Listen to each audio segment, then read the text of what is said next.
Welcome. It is Fridays in Fintech, and we have Faraz Rana on here. Super excited to have you on here. Welcome.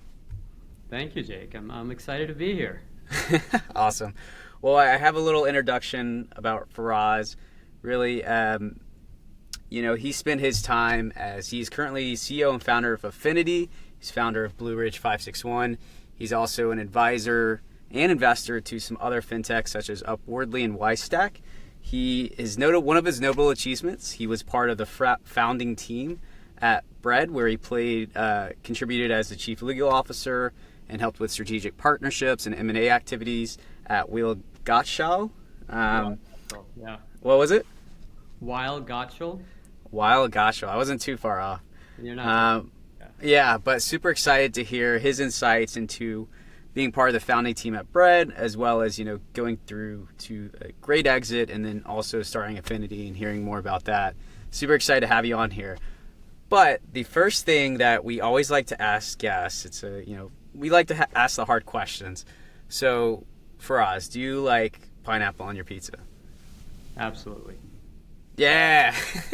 It's one of those, I like the sweet and savory combination with anything. So I'm a huge fan of kettle corn, which is like the sweet and salty popcorn you get. But yeah, pineapple on pizza for me is and I even take it up a level and add jalapenos. So you're getting like the spicy and the really sweet. Yeah, I love the combination. Yeah, that is spicy, sweet, salty. You're speaking my language. I love it. All right. I'm going to say else about pizza that I shouldn't share with people. Well, I can't share with people in New York because it's blasphemy, but I like Domino's pizza. And I know you're not allowed to say that, especially in New York. Wow. I think it's very underrated, and I think there's a place in the world for Domino's. So. Yeah. And you're in New York. What part of New York are you in? What neighbor? Brooklyn, nice, great neighborhood. Very cool. Thanks for sharing that insight. I heard something. I think on the last couple episodes, it was ketchup, and I forgot what it was, and it was just really weird. I gotta look it up. Ketchup, but it's just funny. You hear people. Oh, God. With ketchup and mayonnaise, or no, it was like ketchup and eggs or something weird. Anyways, I'll find it. But for us, I'd love to kind of learn, you're one of the founding team members of Bread. What really inspired you to join that team, go all in, and curious to hear your mindset and what you were going through at that time. Yeah, so a founding team member is like a loose, broad word. I was an early employee and sort of part of that cohort of 5 or 6 employees that helped launch the company, joined them, pre-product, seed stage. It was myself and a few other people. What led me to Bread? So I used to be a corporate lawyer. I worked at Weil Gotschall, did mergers and acquisitions for 6-7 years. And it was an okay associate. I always thought I wanted to build a company and built something that had my name on it, and was not that into being a law firm lawyer, at least towards the end. And so I did the thing that you're never supposed to do when you work at a large law firm, which is quit really without a plan. Usually you go to work at a bank, or you work at a private equity shop, or you work, and I left in 2013 because I wanted to build, work at a startup or build something that had my name on it. And so that didn't work out too well in the beginning. I was kind of walking around the streets of New York, asking startups to hire me, and people are well, what kind of technical background do you have? I was I have none. I can write good emails, and I can do your legal work. And that didn't go very far. And then I got introduced to the co-founders of Bread, and we spoke for about a month, but they were, I think, struck by the fact that I had quit a very lucrative law firm job to kind of quote unquote go into the startup world. So they said look, you're either really want to do this startup thing, or you're completely crazy. And so we'll try it out. And 6 years later, we were a 200-person company, got acquired. So the journey from how I got into Bread was kind of you know, the quintessential taking one step back to take two steps forward kind of thing, which I think oftentimes in your career you need to do. You kind of get out of your linear path and try to do something that's different. Wow. Well, that's super fascinating. I love that. I think one thing that I've learned just working on different companies and in my career is sometimes like, should I just push through? Should I push through? Or, when's the right time to step back and say like, okay, let me reevaluate and choose the best path forward. And that will lead to some pretty incredible outcomes. Yeah, I think that's right. And I think that like level of like introspection, of where you're heading in your career and like what you really want to do, comes in kind of pivotal moments. I think it just, and then when you do decide to take action on it, it is really scary. And you do end up having your regrets, and most importantly, like you get a lot of pushback from your family and friends of like, why are you doing this? You're doing so well. Why are you pivoting? But I think like anything else in life, like if you're doing it, there must be some instinctual reason why you're doing it. So for me, like I always thought I wanted to build something, and it was like such a gut craving of mine that like when I was doing it, it was like it felt like the right thing to do. Yeah, that's awesome. I love that. I'm curious. You joined the founding team.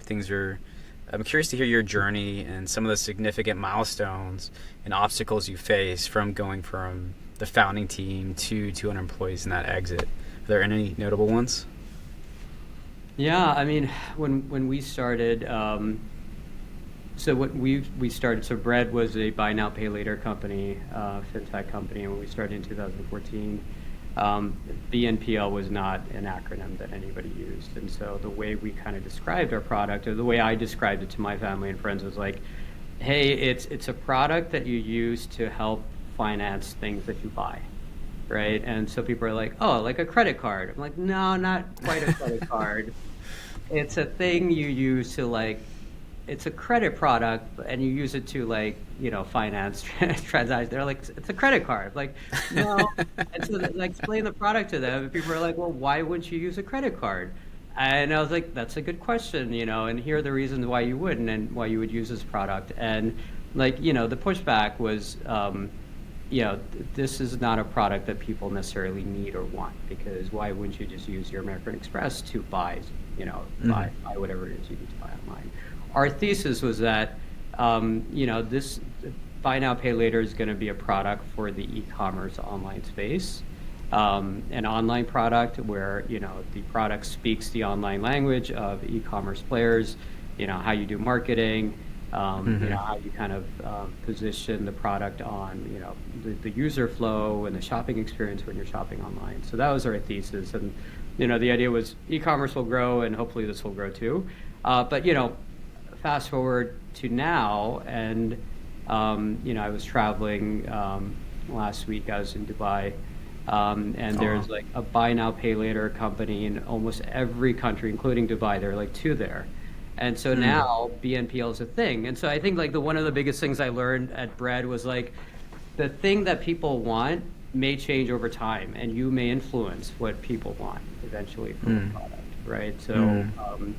If you're building something and it doesn't make intuitive sense, like you could change people's behaviors, and you can influence, what eventually people want. And we see like obvious examples of that, right? With like Uber, like people didn't think you needed Uber before, and now like that is something that people want. So it was like something that was what I like intuitive but not obvious that I learned. Yeah. I guess, my next question on that is, how do you find that balance between something that is not intuitive and people may not say they want it, but it's actually really innovative and will change user behavior? How do you find that? Yeah, trial and error, I think. Like Bread, like buy now pay later could have easily not been a thing, and I think one of the things that you kind of learn it at startups, as you know, like an early stage startup, you have to give it at least a couple years and keep trying before you see if you have product market fit. Mm-hmm. But I think trial and error, like a lot of it was also like, one of the other things I learned was like having competition is not necessarily a bad thing. Our main competitor was a company called Affirm. And today, if you ask people like, what bread is, most people have it. Well, people have heard of it, but not as much as Affirm. So we describe, Mm-hmm. to people, I'm like, oh, have you heard of Affirm? We were like their East Coast competitor. But what Affirm did is they kind of paved the way for us by like creating this product category because they were just so much bigger than us Mm-hmm. and so much faster. So like competition can actually work in your work help you. Interesting. Yeah. Did you were you guys ever approached by them like, hey, let's join up, let's collaborate, let's figure something out? Yeah, I can't comment on that. I'll tell you what the answer is. But yeah, uh, they were, Max Levchin founded a firm. He was one of the Mm-hmm. PayPal folks. And so there was almost like a celebrity status to a firm because of Max, and they raised a ton of money. And, to their credit, just grew faster than we did. Makes We sense. did really well, but we just kind of differentiated ourselves product-wise to being different than they were. Hmm. Yeah. Interesting. And kind of, were there any great strategies that you saw or helped implement that really helped you go from, maybe 20, 30, 50 to 100, 200 and be ready for that exit and Yeah. acquisition?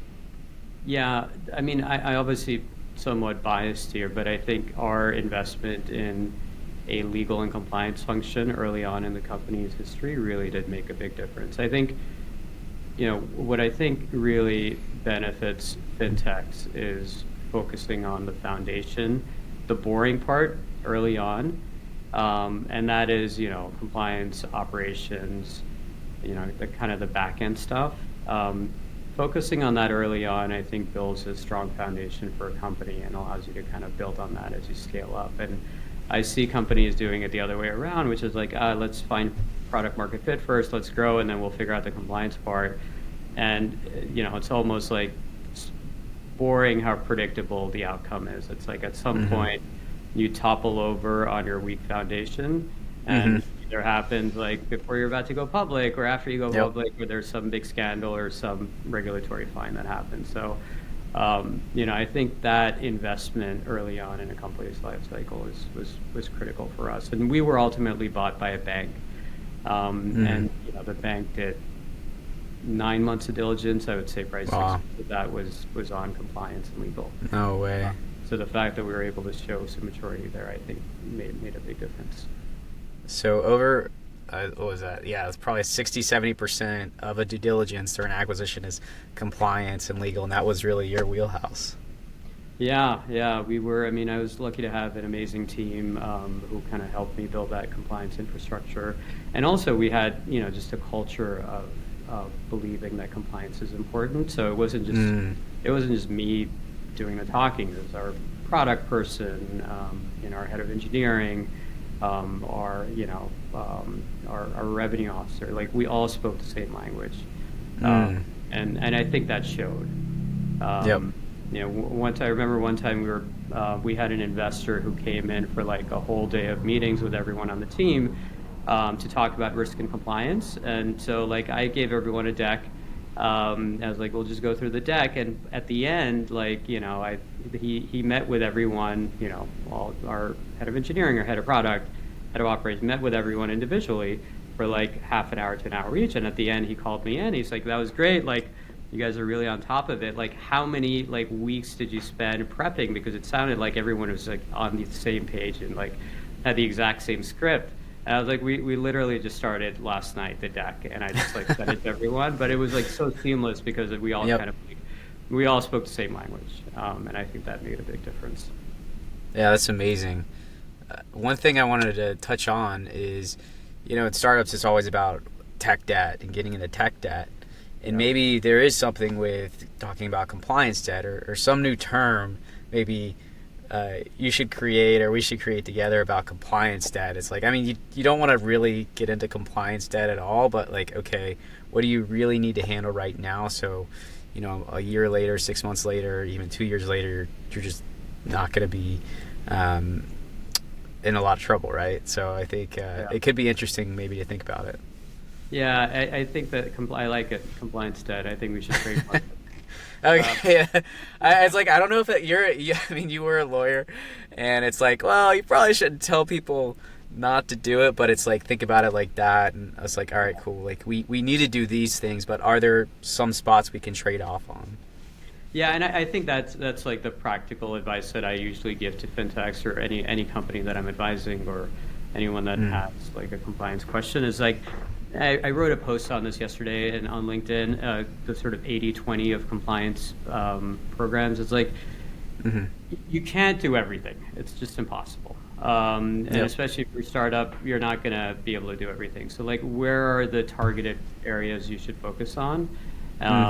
Where, like, if you believe, you know, a certain like portion of your efforts is going to yield the maximum, like yield most of the results, like the old 80-20 rule, like 20% of your efforts yield 80% of your results if focused in the right direction. Even with compliance, you know, you can't do it all. So like, where do you focus on, you know, at different stages? And like, what I tell companies early on is like, marketing matters. Like, what you say on your website really does matter.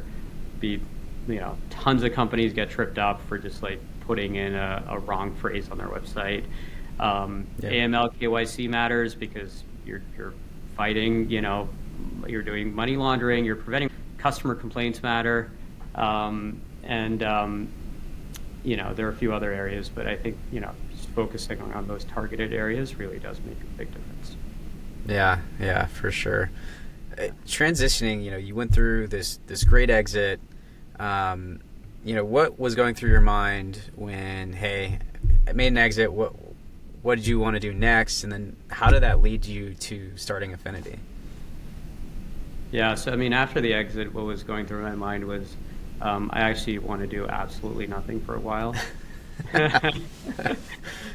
And I did exactly that. I traveled. I took time off for the first time as an adult. Nice. I ran the New York City Marathon. Like, I did things that like I wouldn't otherwise have time to do. You know, I woke up late on Mondays, like just with no responsibility. It was great. So I was not interested in doing a startup again for quite some time. And then inevitably what happens is, you know, after a while, like an idea just kind of sticks in your brain. And, you know, for me, the vetting process for any idea is like, if 6 months later you're still thinking about it, there's something to it. And so for me, that kind of idea sat in my mind for 6 months. I found myself thinking about it on runs, like when I'm at the gym, like in my spare time. And so I was like, there's something here that I should explore. And the next thing I did is I called one of my friends, Peter, who was also an early employee at Bread, told him the idea, pitched it to him, and he agreed. He's like, yeah, I think there's something here. And then we decided to build something.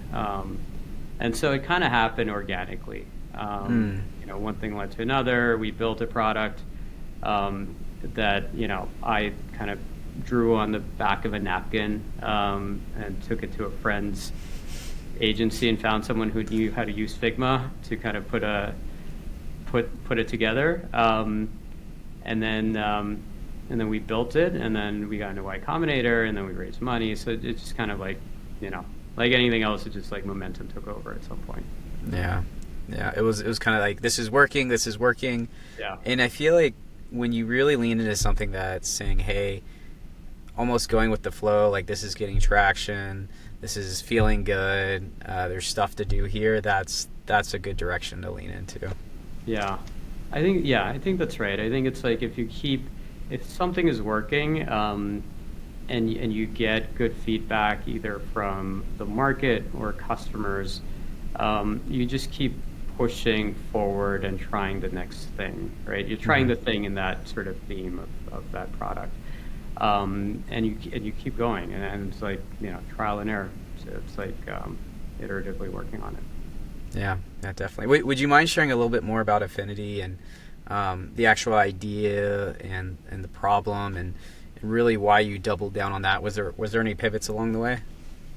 Yeah, I mean the pivot was more of an evolution of we thought this would be just like a product that we mattered to fintech as an industry, or maybe even like we thought it might be something that banks need. And like as we looked into the market, we realized compliance training platforms generally are just very outdated, and it's not just fintech; it's like any industry, and that's when we realized this is a huge market for us.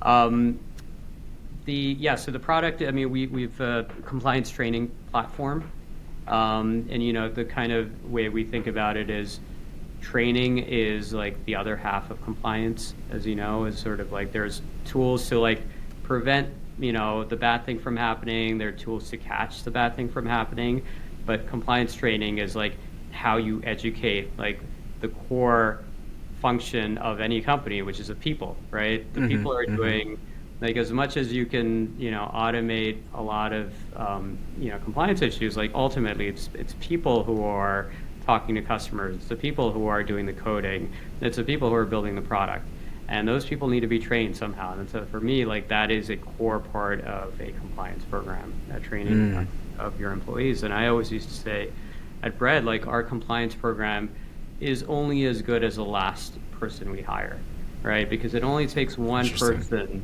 to like make a mistake, usually like unintentional, right? Because they just didn't know. Or like negligence, or just it usually isn't just that person, right? There's maybe something leading up to it, or training or something like that. Yeah, that's right. It's not some scandal. It's usually not like some like upper management meeting ploying to like do something non-compliance. It's usually just a junior person who just joined a company and didn't know better, and makes a mistake, and that mistake ends up like and so like for us, training is a big part of it. And as we kind of looked into the industry, we realized that the compliance training industry has not evolved in 50 years. People still do very, I would say, like bad content, like not these horrible videos that everyone hates doing. People so do bad. it once a year. Nobody ever learns anything from it. And we figured there's got to be a better way to do this, right? If you're going to train people, there's got to be a better way. And one of the ideas we have is like the idea of embedded compliance, where you're embedding training into existing workflows. Interesting. So like one of the things we have is like a Slack integration, right? People work on Slack. That's where people, that's where people are, right? Rather than taking them off and making them go watch a 1-hour video once a year, why not bring the training to them where they are? So that's pretty funny. Yeah. I was in the military, and man, some of the videos we had to watch, it was just it was horrible. And then I got my Series 7, 66, and 24 licenses, and those were horrible, but they're helpful. And something that you said, and what I really like is, rethinking training, rethinking compliance, oversight in that sort of way, and embedding into workflows, and that's what we're starting to see, right? It's almost to get a little out there. How do you really just have almost one interface for all your products, right? Not so much that it's one interface, but you're embedding that into people's just natural workflows, and I think that's very interesting. Yeah, absolutely. The other thing that the reason we kind of started the product and the company was we saw the regulatory market, the regulatory environment heating up for fintechs and bank sponsors. Yeah. Especially bank sponsors. So we really had bank sponsors in mind as well when we were building the product, because we worked opposite a bank sponsor at Bread, and one of the things that always struck me was non-scalable their compliance oversight was, because they really treated every fintech like a separate entity. And I was like, man, there's got to be a better way to kind of standardize your compliance across so many different fintechs. And so one of the things we built was a workflow tool that allows bank sponsors to onboard fintechs onto the platform, provide them the same training, right? And then provide them like know-how for how the bank sponsor works. And the idea was every fintech, when it comes to compliance, is going to speak their own language. The goal of the bank sponsor is to get them to speak the exact same language, because it'll make the life of the bank sponsor easier, and it'll allow them to kind of scale their program. So that's one of the things that we're trying to solve for as well. That's interesting. Yeah, it's super difficult in that space right now. I'm sure you're seeing all the news happening. What do you think is going to happen in that space? Where is it going? And Alex Johnson, I really liked one of his graphics he created, which is this kind of this web of fintech infrastructure going through back to banks, to fintechs, and all across everywhere, embedded finance. So I'm curious to hear your thoughts on that. Yeah, I mean, I think the thing that's been in the news the last couple of weeks has been the banking as a service model and what it really means. And I think, it's going through some natural adjustments right now. And the question is like, should there be an intermediary between the bank and the fintech? And I think the BaaS model was always well intentioned, which is like, bank sponsors are banks, like fintechs are fintechs. Like they rarely will speak the same language, and so you need someone who can speak the tech and also speak the compliance and like marry the two together, and be a translator between the two. I think that was the intention. And even with the BaaS, the few big BaaS providers in the market right now, like that is like still the intention. I think what often gets muddled is like how much of a role you're playing between the two, and obviously regulators don't want too much of a role, right? They want the bank sponsor to have more kind of skin in the game. So I think the BaaS market will inevitably go through some adjustments, which we're seeing right now. And then I think I don't see the bank partnership model going away. I think it's here to stay. It's been too long. There's too much out there. There's been too much guidance given on how to structure the program, so I think that's like almost inevitable that regulators view that as a model that should stay. What I think will happen is you'll have kind of newer bank sponsors coming into the market that are gonna, and we've kind of seen that. If you go to a conference, like at any given point, there's like 5 banks that are looking to enter the space if you end up meeting. And I think they will actually have a better shot of building scalable programs 5 years from now, because they'll be able to do this standardization thing from the start, and build sort of like a strong foundation where they can onboard a bunch of fintechs, with the same kind of compliance program over and over again. Yeah, it's kind of bad to see or say, really, where it's like, oh, all these banks are getting in trouble. But what that's doing is actually, hey, this is how you don't do it, this is how you do it. All right, new technologies need to be built, like Affinity, to kind of really help with the training, getting the fintechs up to speed, making sure there's good oversight and monitoring in place. And if you start that from the start, like you said, not getting into compliance debt, then there's going to be some really cool fintechs that are going to launch. And my whole crazy thesis is I think fintechs will eventually launch like CPG brands. I think they'll just be such great infrastructure, such great oversight and partnerships that it could get super cheap and super fast to launch. But I say that with a caveat.